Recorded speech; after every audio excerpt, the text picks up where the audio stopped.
Because we were able to be more personal, with patients. It's not always the authoritarian, I'm looking after you, this is what we do, practice.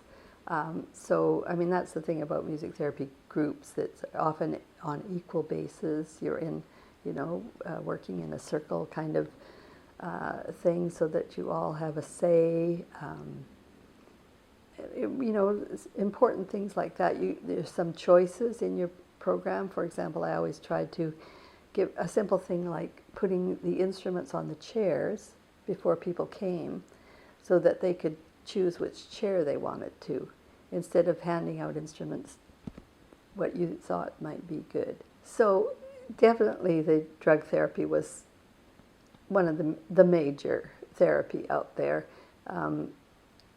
Handing out meds was really important, of course, and which meant that people shuffled around a lot in a kind of a meditative state, you could say, and often weren't able to show much emotion because of that.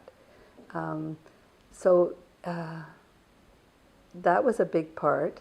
And so when you came in with a creative arts therapy, where people would actually show some of their emotions, nursing staff often, couldn't handle that.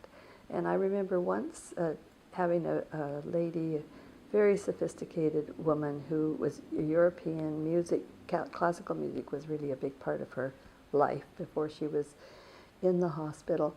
And so when we would be playing the offering that we would go through, we were going through the classical composers, she would cry quite a bit. And but instead of the nursing, her nursing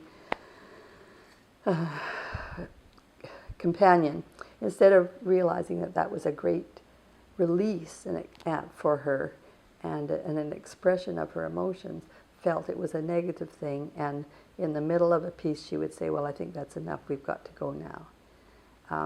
So it was the feeling that they didn't want to have patients express their emotions because they didn't know what to do with that, I guess. One of the most memorable days was we had an English gal there who loved music. She'd spent all her life in music hall playing. She was a pianist and she was a music hall pianist.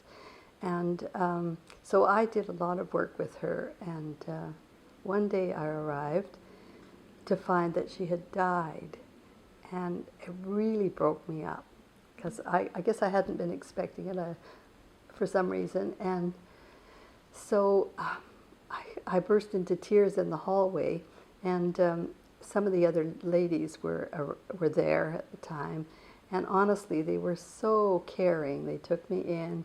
The patients, they made me a cup of tea. We sat down. They scrounged around, found some cookies, and it was really a lesson to me to say that